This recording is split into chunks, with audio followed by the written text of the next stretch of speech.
또 어떻게 택하다 보니까 그 퇴계 선생과 남명 선생하고 이렇게 비교를 한번 해보게 됐습니다. 나이벌이라고 하는 이름을 붙이고 이 두 분 대선유를 이렇게 본의 아니게 비교를 하게 됐습니다. 저는 여기서 누구를 높이고 낮추려고 하는 생각이 전혀 없습니다. 행여라도 그런 생각은 처음부터 갖지도 않았고 그런 생각을 안 가져주셨으면 좋겠습니다. 두 분이 어떻게 그 개성 차이가 이렇게 뚜렷했는가, 그러니까 학문관, 가치관 이런 것들이 어떤 차이가 있었는가, 또 그로 인해서 후학들 사이에서 어떤 일이 또 벌어졌는지 이런 것들을 좀 살펴보려고 하는 것입니다. 저는 원래 전공이 한국 철학이고요. 논문이 전부 한국 철학 아니면 한국 철학사에 관계된 것입니다. 저는 이게 논문을 많이 썼습니다. 많이 썼는데 그냥 닥친 대로 쓴 게 아니고 나름대로는 목적의식을 가지고 썼습니다. 예를 들자면 우리 조선 유학사만 하더라도 굉장히 나쁘게 보면 분열의 역사 아니었습니까? 퇴계 선생하고 율곡 선생을 왜 악수를 할 수가 없나? 그렇게 갈등만 벌여야 되는가? 지금이라도 이렇게 대화하면 안 되나? 그것뿐입니까? 또 영남 쪽에서 또 퇴계와 남명 쪽에 갈등 분명히 있었죠. 지금도 상당히 이런저런 말들이 있습니다만 그렇고요. 영남과 호남 이런 것도 있고요.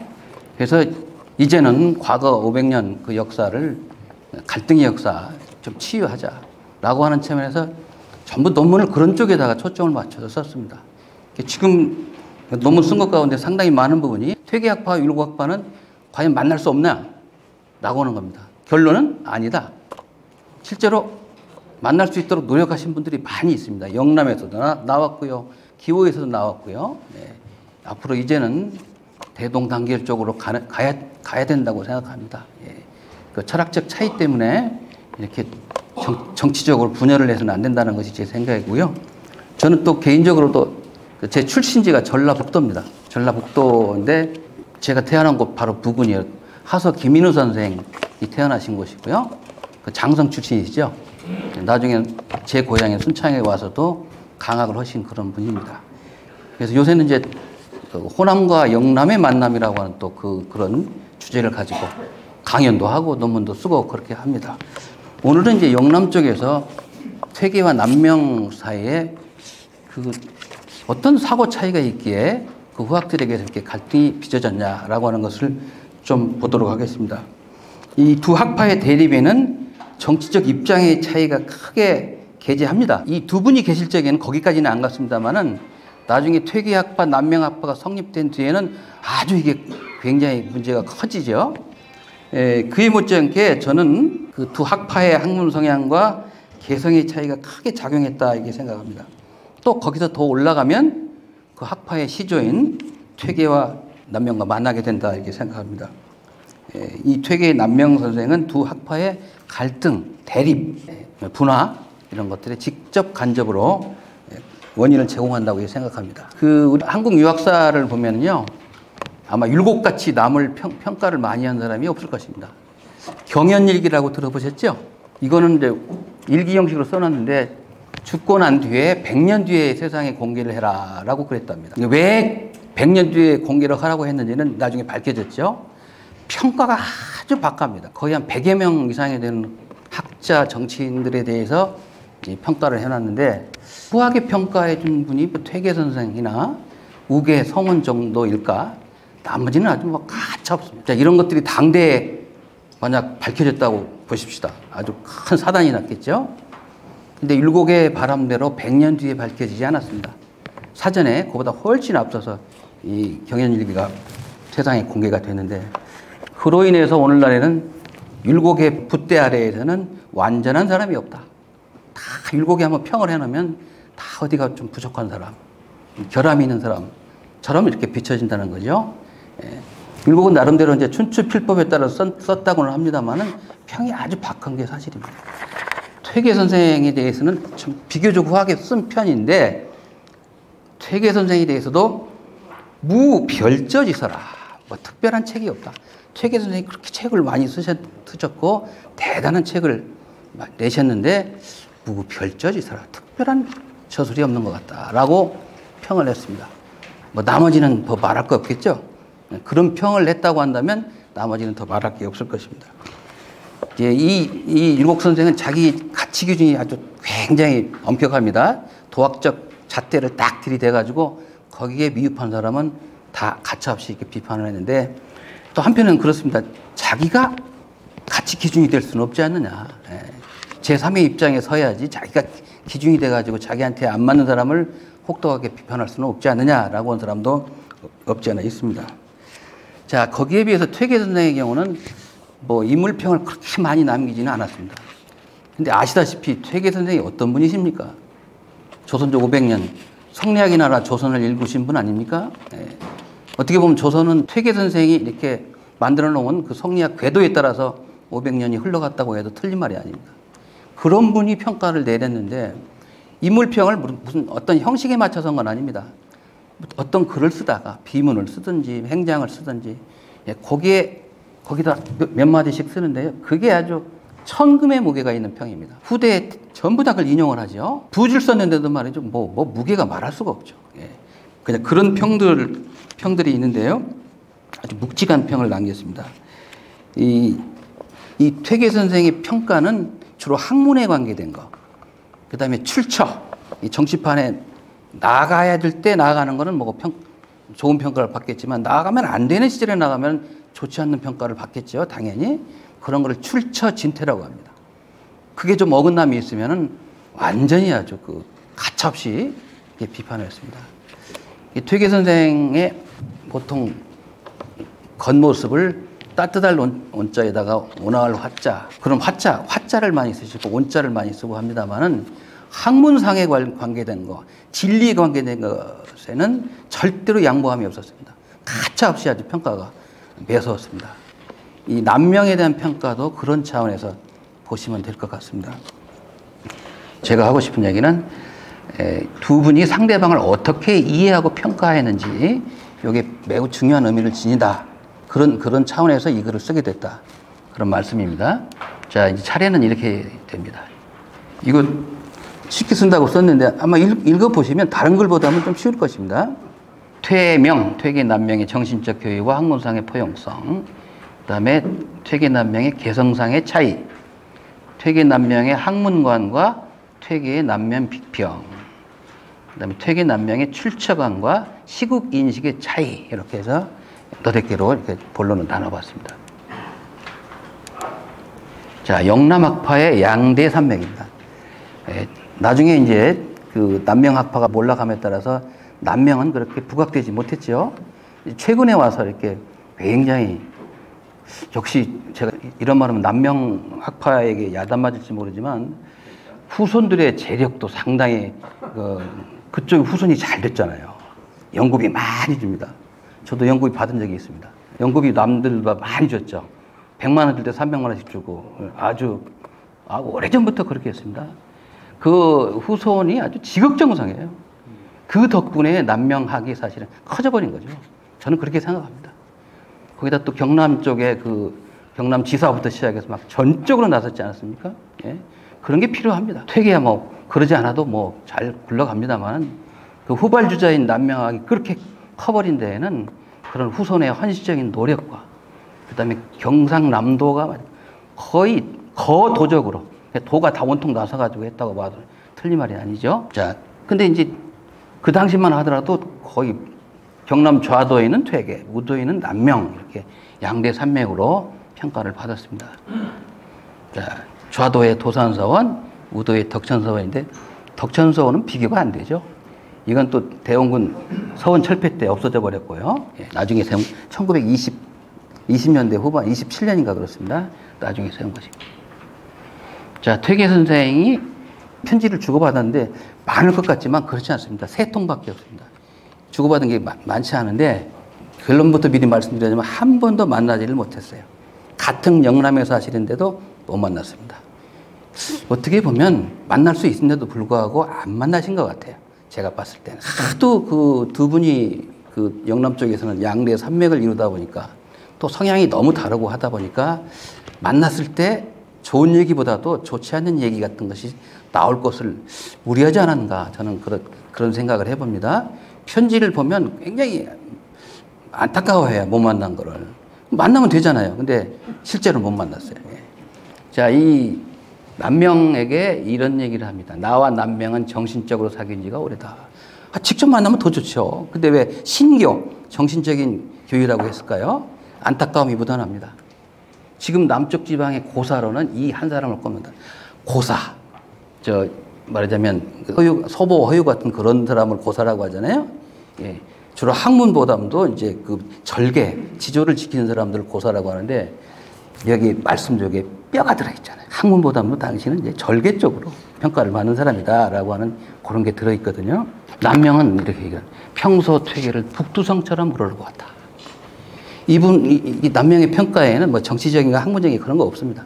그냥 진솔하게 이렇게 우러러봤다라고 이렇게 얘기를 하고 있습니다. 이 두 평가를 통해서도 이렇게 상대방에 대해서 어떻게 생각하고 있는지를 갖다가 우리가 엿볼 수가 있죠. 퇴계는 남명의 학문을 꿰뚫어 봤어요. 성리학자로 보지 않았습니다.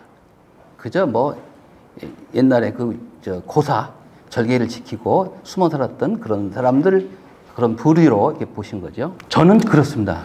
이 두 분은 동갑내기라고 하는, 동갑내기, 일생일대에 동갑으로 만나기도 쉽지 않죠.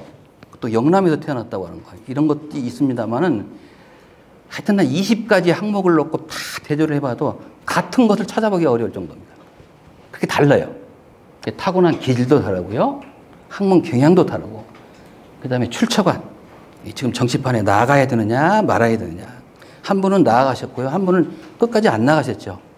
물론 남명이 처음부터 정치에 안 나가겠다고 한 건 아닙니다. 과거도 여러 번 보셨어요. 많이 떨어졌어요. 나중에 결국에는 접었지만 한 분은 은사로 사셨고 한 분은 관직에 나아가신 그런 분입니다. 달라도 너무 많이 달랐다 하는 생각을 해봅니다. 자, 퇴계 선생은 학자이면서 관료로서의 삶을 병행을 했다. 그 유교의 가장 이상 가운데 하나가 수기치인 아닙니까? 수기만 하는 게 아니라 치인까지 가야 되는 거죠. 자기가 그동안 쌓았던 경륜을 모든 사람을 위해서 펼 수 있도록, 그것도 일종의 봉사고 배려고 그렇지 않습니까? 거기까지 가는 걸 이상으로 여겼습니다. 퇴계 선생은 그렇게 하셨어요. 근데 나중에 이제 임진왜란 이후가 되면은 정치판이 혼탁해지니까 아예 그냥 수기로 끝나버린 사람이 있죠. 치인은 생각지도 못하고 아예 과거를 단념한 사람이 많이 나오는데 유학사의 좀 불행 가운데 하나라고 할 수가 있죠. 자, 남명 선생은 아주 고결한 선비의 풍모를 지녔던 전형적인 처사형 선비다. 영남에 가면 요소 앞에 꼭 비석을 세웠는데 웬만한 분 처사라고 그렇게 쓰더만요. 호남 쪽은 그런 게 잘 안 씁니다. 처사가 없어도 그렇지만 명칭을 붙일 때 처사란 말을 잘 안 붙여요.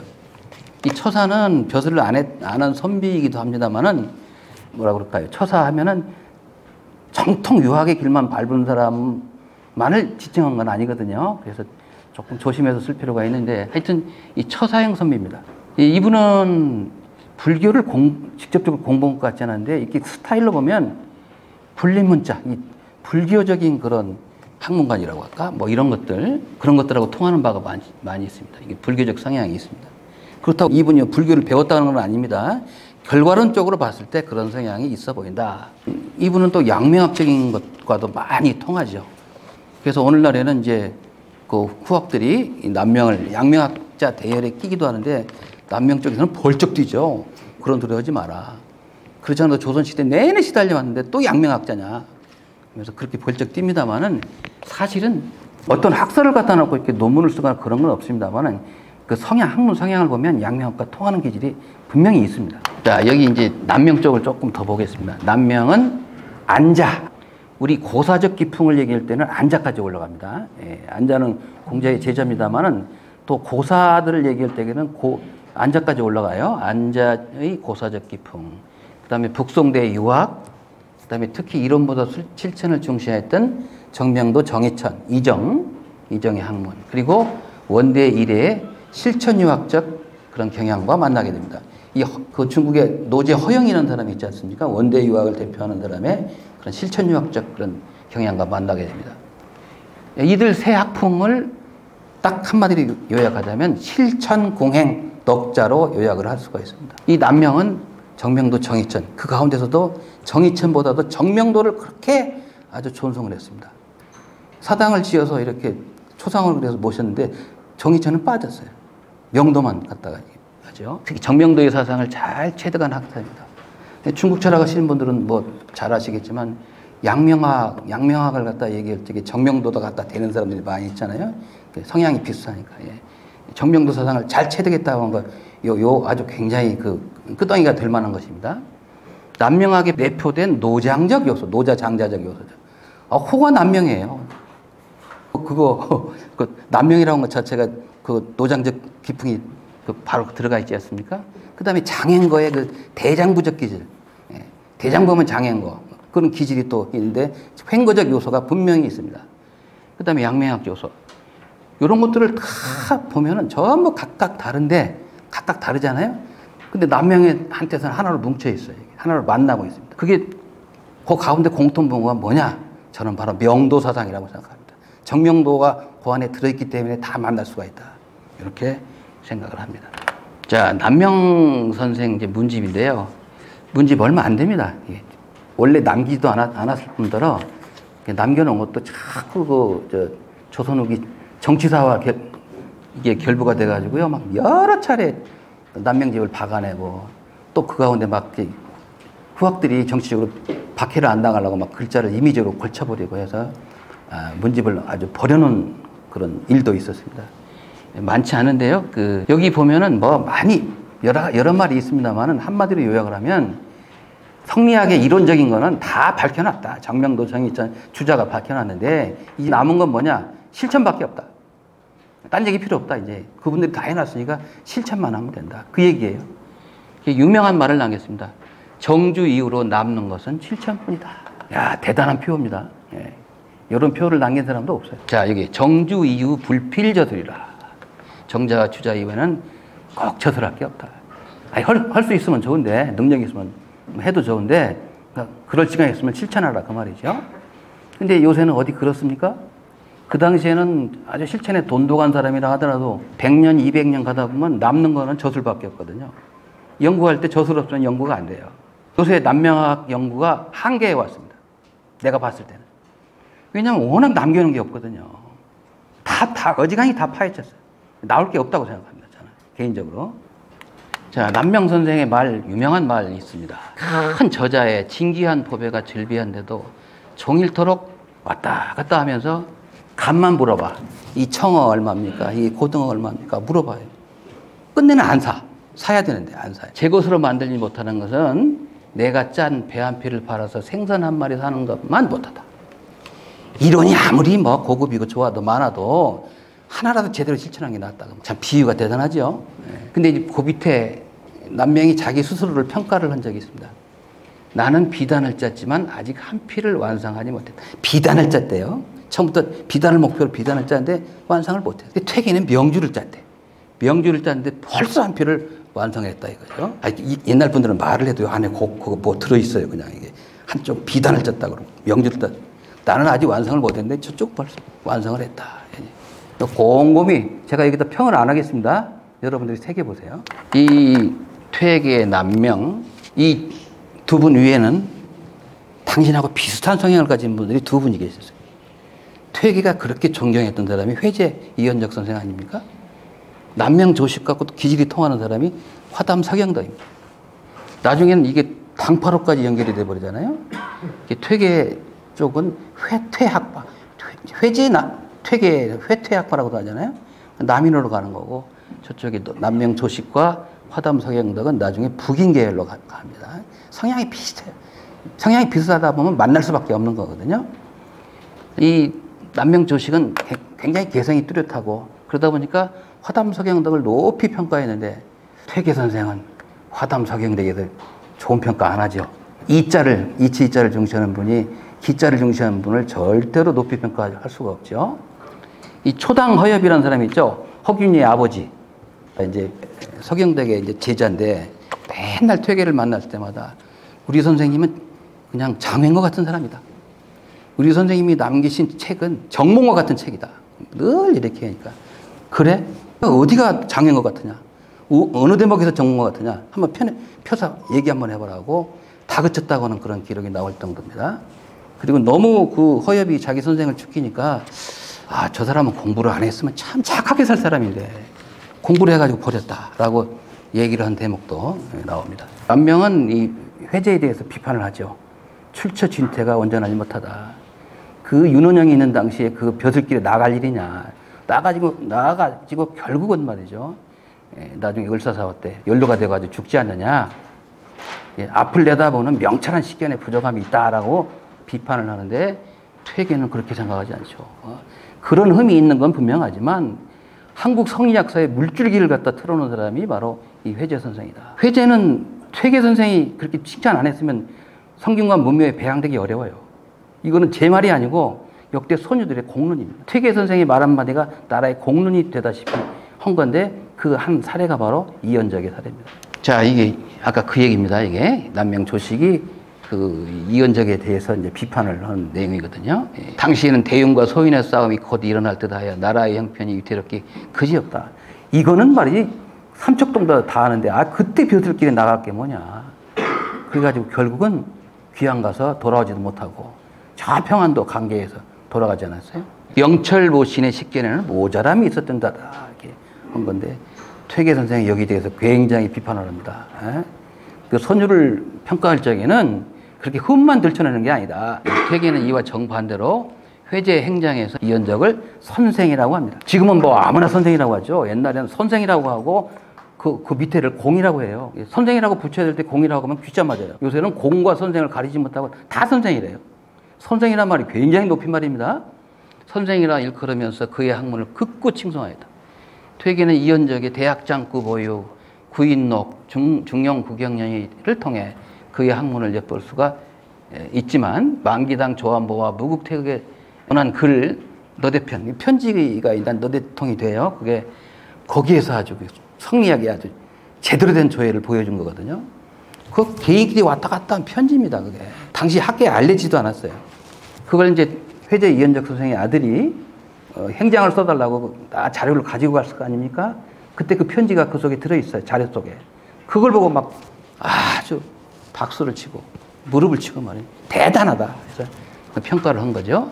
정밀한 조예의 식견과 독특의 묘리가 잘 드러나 있다. 이 서한의 글은 유도의 본원을 천명하고 이단의 사설을 막은 것으로서 한결같이 정도에서 나왔다. 이런 논리를 가지고 문묘에 배양하자고 이렇게 공론을 만들어 가신 거죠. 전혀 이게 완전 보는 각도가 다르잖아요. 자, 저는 이 글에서 처음부터 기획한 게 뭐냐면 퇴계다움이 잘 드러난 그런 말씀들을 조금 여기 다 제가 제시를 해놨으니까 그 음미를 하시기를 바라고 또 남명의 말 속에도 남명다움이 들어있습니다. 그런 것들이 잘 드러나서 한 인간으로서의 면모가 이렇게 조명이 됐으면 좋겠다는 생각인데요. 이 퇴계 선생 문화에는 남명의 제자들이 상당히 여러 명이 들어옵니다. 근데 그 가운데 덕계 오건, 한강 정구, 정탁, 김웅 이런 분들이 이제 퇴계 쪽에 와서 배우지 않습니까? 이분들은 원래 남명문인이에요. 남명문인인데 이제 퇴계 쪽에서도 와서 배우지 않습니까? 그러니까 요새도 그렇습니다. 요새는 같은 경우는 뭐 옛날보다 더 개방적이어야 되는데 더 폐쇄적인 측면이 없잖아요. 저도 박사생들을 지도합니다만은 그래서 저는 이제 이런 강의를 하면서 늘 그런 생각을 합니다. 아니 박사 지도하는 사람이 다른 선생한테 가서 좀 배울 수 있지 않습니까? 돈 받을 수 있잖아요. 뭐 지도교수가 삐져가지고 말도 안 하고 말이죠. 그런 세상인데 조선시대 그 당시에 남명의 제자라고 일컬어진 사람들이 퇴계 선생한테 와서 배우자고 했을 때 웬만한 사람은 막 그 비아냥될 거예요. 아, 당신 좋은 선생 있지 않냐? 거기서 배우지? 뭐로 얘기했냐? 그럴 텐데 그러지 않았습니다. 아주 따뜻하게 받아들였어요. 이 제자를 퇴계 선생한테 가서 배우고 있다고 하니까 쾌히 승낙한 남명도 대단하고 또 받아준 퇴계는 뭐 더 대단하죠. 이런 사람들은 양쪽 문화에서 다 배운 사람들입니다. 자, 그 가운데 이제 양쪽을 아울렀다고 하는 한강 정구라는 분이 있죠. 이렇게 양쪽을 아울른 사람들은 잘못하면 양쪽에서 싸잡아서 욕을 먹어요. 퇴계 쪽은 퇴계 쪽에 온전하지 못하다고 욕을 하고 남명 쪽은 남명 쪽에 말이야. 온전하지 못하다 욕을 합니다. 근데 저는 이런 분이 필요하다고 생각합니다. 이 대단한 분이죠, 이분이. 이분은 아주 그 퇴계 남명과 관련해서 아주 주목할 만한 독서첩이라고 하는 글과 양호첩이라는 글을 썼습니다. 독서첩의 내용은 이제 주로 이론에 관계된 건데 글을 많이 읽어서 이론을 세우라고 하는 그런 뜻인데 이거는 퇴계 쪽과 관련이 있습니다. 양호첩, 이론 세우는 것도 중요하지만 호연지기 세우는 게 무지하게 중요하다. 이건 남명을 염두에 두고 쓴 말입니다. 한 사람이 이 두 개의 글을 써가지고 나는 이 두 가지를 아우르겠다라고 하는 것을 보여줬습니다. 저는 한강 정구 선생의 한강집을 다 읽어보지도 못했지만 뭐 다 읽을 필요도 없다고 생각합니다. 이 두 가지만 읽어도 한강 정구 선생이 어떤 사람이란 게 드러난다고 생각합니다. 남명의 문인을 받아들인 퇴계는 물론 퇴계에게 배우는 것을 인정한 남명의 포용성, 유연성이 상당히 돋보입니다. 그 장행거의 대장부적 기질을 아주 굉장히 받아들인 사람이 그런 것 가지고 쫀쫀하게 그럴 뿐이 아니죠. 퇴계 선생이 딱 비교했다. 그래라, 가라. 이렇게 하신 분이거든요. 자, 이제 두 분이 그렇게 애타게 만나기를 염원했습니다만은 만나지 못합니다. 그 가운데 이런 말이 있습니다. 남명 선생이 책 속에 있는 성현처럼 까마득히 만나기 어렵다고 생각했습니다. 잘 아시다시피 퇴계 선생의 첫 부인인가요? 허씨. 처가가 의령 아니에요. 의령 가깝잖아요, 그게. 남명 선생이 이렇게 찬창하고 가깝지 않습니까? 멀지 않아요. 그 앞을 지나가면서도, 의령 가면서도 결국 못 만났죠. 저는 이제, 물론 사정이 있으시겠죠. 그렇지만 제 개인적인 생각은 일부러 안 만나신 것이 아닌가, 그런 생각을 합니다.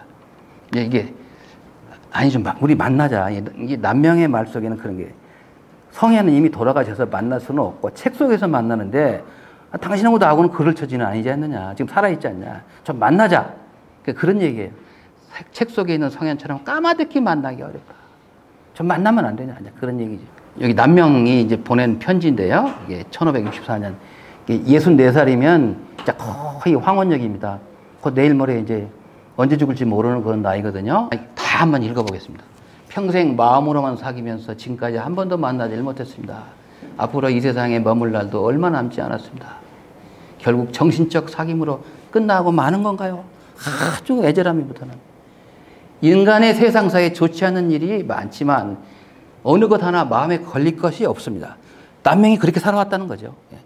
아무것도 걸릴 게 없는데 유독 한 가지가 당신을 못 만난 것이 아쉽다. 선생님께서 한번 의춘, 처가가 있는 의령으로 오시면 사인회포를 풀 날이 있으리라고 생각하거나 했는데 아직까지도 온다는 소식은 못 들어봤다. 이 또한 하늘의 처분에 맡겨야 되겠냐 하면서 끝에 말이 아주 여운이 있습니다. 이것도 하늘의 처분에 맡겨야 되겠냐 하는 건데 얼마나 남명은 적극적으로 만나기를 원했습니다. 근데 거기에 대해서 퇴계 선생은 어떻게 보면 조금 약간 썰렁하다고 할까요? 멀리서 마음으로 사귀는 것은 옛사람도 숭상한 바입니다. 어찌 꼭 잠시라도 만난 뒤라야 옛 친구처럼 친해지겠습니까? 딱 거리를 두잖아요. 그렇게 간절하게 얘기를 했는데도. 왜 그랬는지는 상상에 맡기겠습니다. 이거는 답은 안 내놨으니까요. 자, 결국 만나지 못하고 이 퇴계 선생이 1570년에 돌아가십니다. 여담인데요. 중국 사람들이 와서 퇴계 선생은 1502년에 태어나서 1571년에 돌아갔는데 왜 1501년에 이렇게 했다고 그러냐? 그게 이제 잘 모르는 사람은 그렇죠. 중국은 전부 양력으로 다 환산해가지고 그 사전에 생물연도를 표기하거든요. 근데 우리나라는 1894년 태양력을 들어오기 이전까지는 그 전에 이제 음력으로 쓰던 걸 그대로 하고요. 그 이후부터는 이제 양력으로 표기를 하는데 거기에 따라서 차이가 좀 있죠. 중국 사람이 나한테 묻는데 그 대답을 그래도 옳게 해줘서 다행인데 아주 굉장히 궁금해하더라고요. 자기 책에다는 전부 1502년부터 1571년에 돌아갔다고. 왜 퇴계 선생이 섣달에 돌아가셨잖아요. 양력으로 하면 그 이듬해가 되는 거죠. 1570년에 돌아갑니다. 남명 선생 그 뒤로 2년을 더 사셨는데 역사에 라이벌이 있나 봐요. 모든 기둥도 두 개가 있어야 이렇게 서로 버티듯이. 하여튼 평소에 싸우든지 어떻든지 간에 둘이 있어야 돼. 근데 한 사람이 먼저 돌아갔어요. DJ가 돌아가니까 와이서 바로 따라서 돌아가잖아요. 그렇습니다. 진짜예요, 그게. 우스갯소리가 아니라. 그 퇴계 선생이 돌아가니까 뭐라고 얘기했냐면, 이제 나 또한 살 날이 얼마 안 남았구나. 나도 곧 돌아가겠구나. 2년 뒤에 진짜로 돌아가셨어요. 그렇습니다, 이게. 자, 이제 개성상의 차이를 좀 보겠습니다. 요거 도산원 앞에 이제 강이 있지 않습니까? 요 강. 이 두 분이 어떻게 개성이 다르다는 것을 보여주는 한 가지 에피소드가 있어요. 옛날에는 이제 퇴계 선생님 계실 적에는 이게 지금은 수량이 굉장히 작아졌습니다. 옛날에는 대단했다고 합니다. 가을철이 되면 여기다 이제 어량을 갖다가 이게 나무 말목을 받고 대나무를 갖다 이렇게 해서 이제 그물처럼 만들어서 고기가 그 그물에 들도록 해가지고 그걸 잡아서 나라의 진상도 하고 또 가난하게 산 사람들한테 나눠주기도 하고 그랬답니다. 그걸 어량이라고 합니다. 고기 잡는 어량인데 이거를 설치할 무렵에는 퇴계 선생은 아예 도산서원에 문을 닫아버렸어요. 이 앞을 지나다니면서 혹시라도 이것과 관련이 있을까? 여기 고기를 잡아서 퇴계 선생한테 갖다 주거나 또 달라고 하거나 뭐 이런저런 일이 있다고 소문이 날까봐 아예 도산서원에 문을 닫아버렸어요. 조그만큼이라도 나쁜 소리 안 듣겠다 그런 생각이시죠? 예, 여기 퇴계가 강화 같은 도산서원 앞강에는 은어가 많이 잡혔는데 지금도 은어가 많이 잡힙니까? 예, 도산서원 아까 오셨잖아요. 저기 예, 이 진상부입니다. 근데 이것뿐이겠어요. 은어만 잡히겠어요. 다른 고기도 잡아가지고 잡아들은 백성들 나눠주고 이게 그 당시 목민관들이 하는 일 가운데 하나입니다. 예. 여름이 되면 이곳에다 어량 통나무 발을 쫙 쳐놓고 쳐두었는데 성격이 매우 조심성이 있고 남에게 추워도 의심받을 만한 일을 하지 않았던 퇴계는 음력 6월달, 양력 7월부터죠. 은어잡이가 끝날 때까지 강학을 아예 중지를 해버렸어요. 그리고 상계 자택으로 아예 철수를 해가지고 거기서 손님을 받았다고 하는 기록이 나와 있습니다. 자, 이 얘기를 들었던가 봐요. 이 두 분은요, 묘해요. 만나지 않으면서 딴 사람을 통해서 다 들어요, 이렇게. 특히 퇴계 선생은 적극적입니다. 자기 제자들 가운데는 남명 문인들이 있잖아요. 요새 남명은 어디 계시지? 뭘 하시나? 자꾸 묻습니다. 이렇게 수소문을 하고 누구하고 주고받은 편지까지도 베껴오라고 해서 읽어보고 또 코멘트를 하고 그렇습니다. 거기에 비해서 남명은 조금 그 소극적인 그런 측면이 있습니다. 자, 이제 그 얘기를 들었던가 봐요. 우리 선생님은 요새 도산서원에 안 계시다고 상계 자택에 계시다고 딱 얘기를 들었던가 봐요. 거기에 대해서 어찌 그리 자질구레네 신경을 쓰냐. 양심적으로 내가 아무런 관련이 없으면 되지 무슨 강화까지 접을 게 뭐 있냐 라고 얘기를 했답니다. 그냥 간단한 에피소드지만 두 분이 어떻게 성격 차이가 있는지를 잘 보여주는 그런 대목입니다. 여기 제 글에는 아주 자세하게 들어있어요. 지금 시간이 없어서 막 건중건중 그냥 노루가 뛰어가듯이 막 넘어가는 겁니다. 자, 여기 제일 중요한 게 학문관과 퇴계의 남명 비평. 남명은 대체로 퇴계에 대해서 비평을 별로 하지 않습니다. 퇴계가 주로 비평을 많이 하죠. 여러분들 남명이 더 할 것 같은데 퇴계가 비평을 더 많이 해? 이상한데? 그러실 거예요. 실제로 그렇습니다. 자, 이 퇴계 선생은 이 세상에 실천 유학자 아닌 사람이 어디 있겠습니까? 다 궁극적으로는 실천을 목표로 두고 공부를 하는 겁니다. 다만 남명처럼 이론은 이미 다 선유들이 밝혀놨으니까 이제는 실천만 남은 거다라고 생각하는 분과 퇴계 같은 경우는 아니다. 실천이 중요하지만 왜 실천을 돼야 되는지 꼭 이론이 선행이 돼야 된다. 그래서 퇴계 선생은 지행호진, 지와 행이 같이 가야 된다라고 얘기를 하지 않습니까? 이 퇴계 선생은 이론을 매우 중시합니다.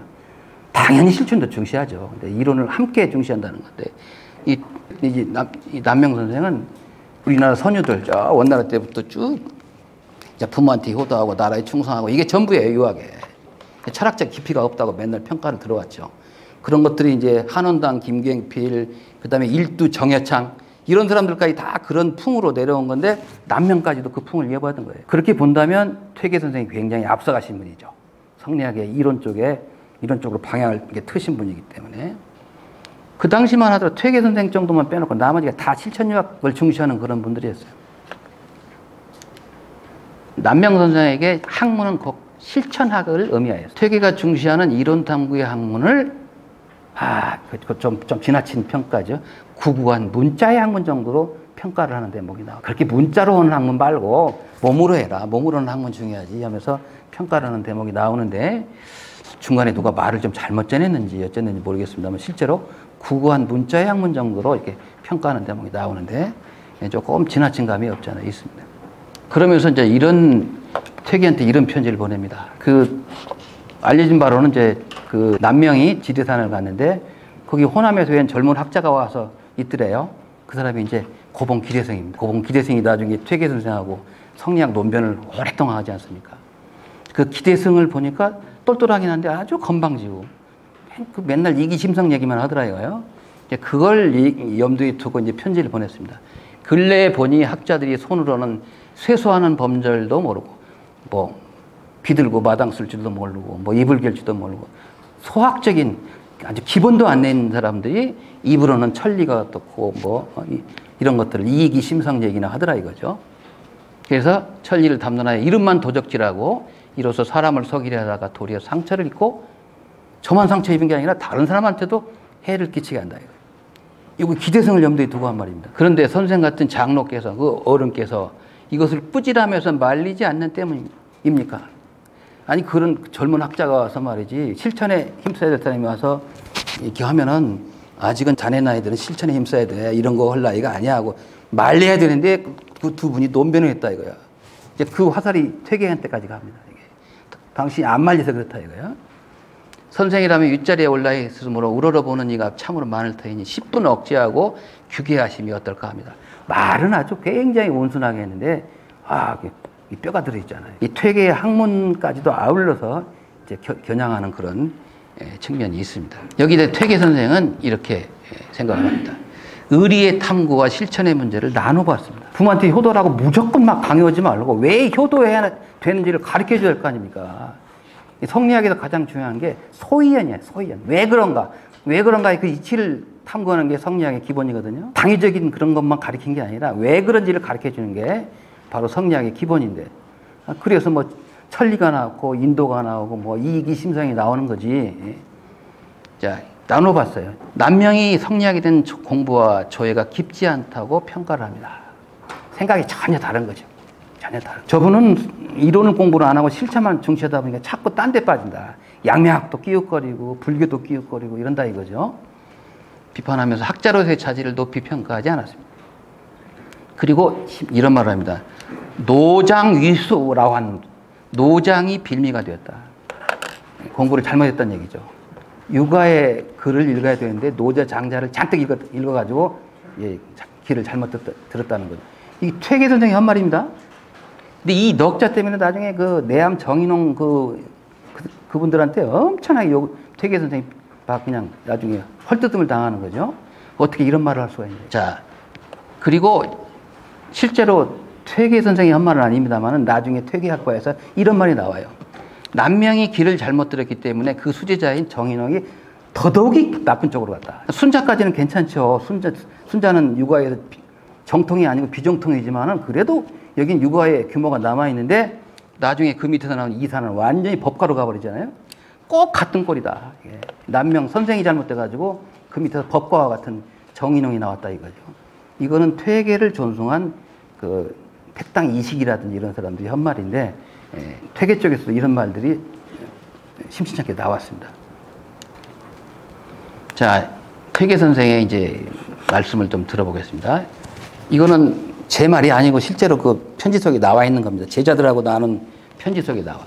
퇴계는 남명이 장자의 학문을 창도한다고 단언하면서 우려를 표하였다. 남명이 본 것은 실로 장주와 같다. 완전히 장자 공부한 사람이다. 이게. 노장인이지 유학인이 아니다. 이거 아주 굉장히 매섭죠. 남명은 실로 장주가 본 곳에다 한 단계를 더하였다.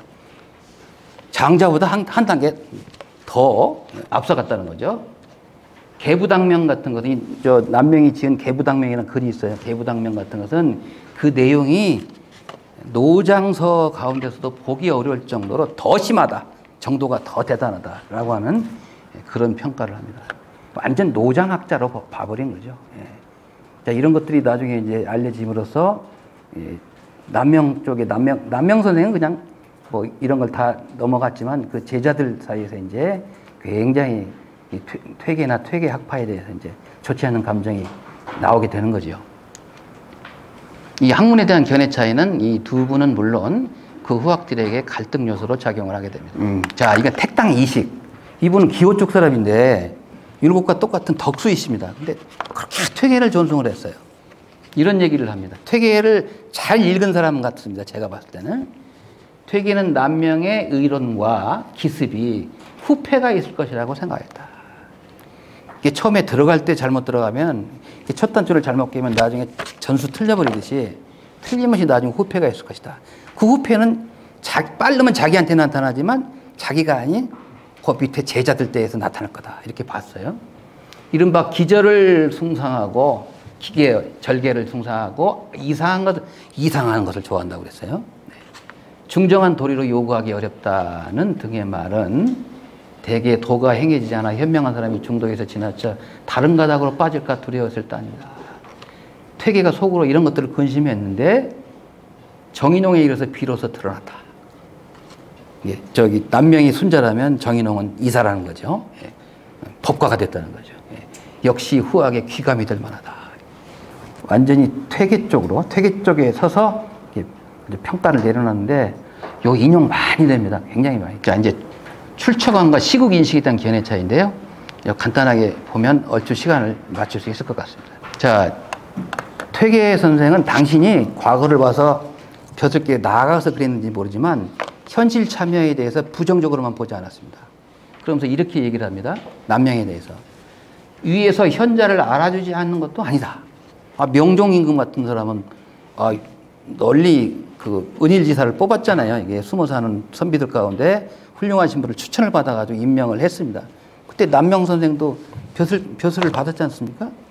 위에서 현자를 알아주지 않은 것도 아니고 나아갈 시기가 아닌 것도 아니다.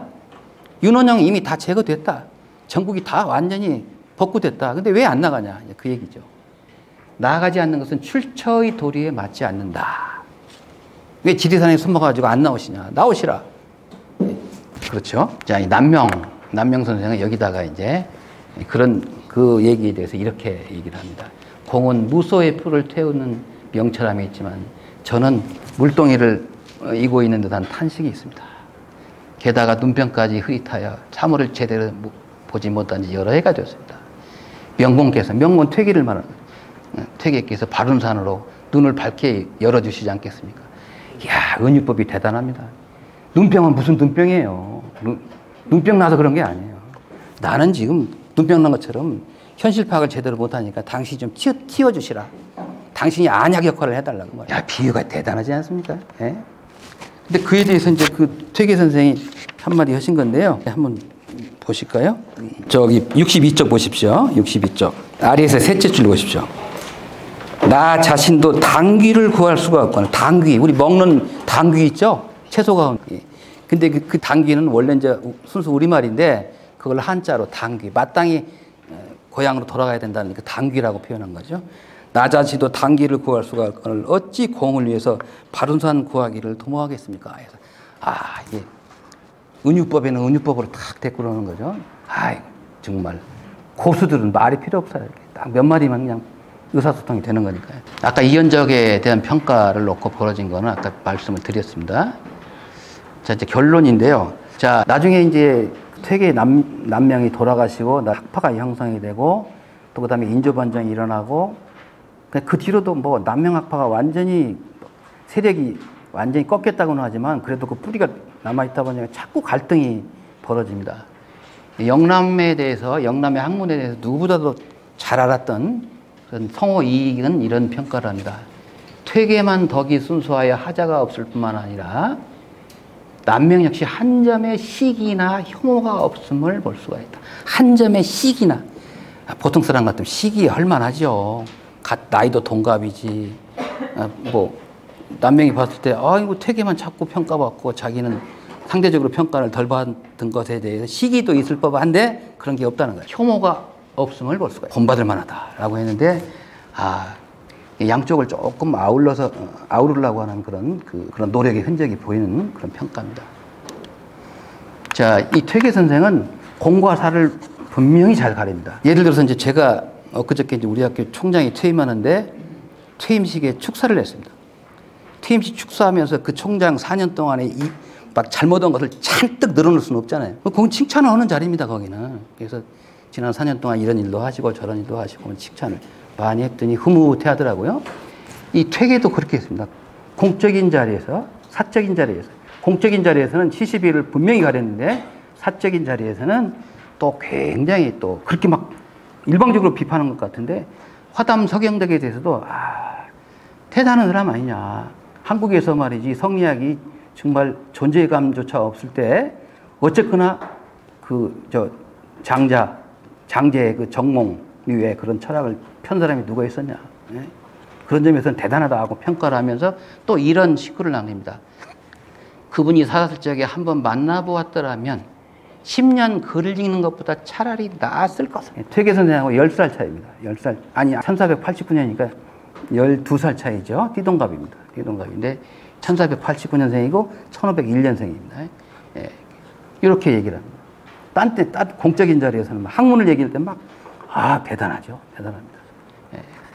이제 아마 평생 정신적 교육으로 끝나버린 남명에 대한 생각도 이와 다르지 않았을 거라고 이렇게 저는 생각을 합니다.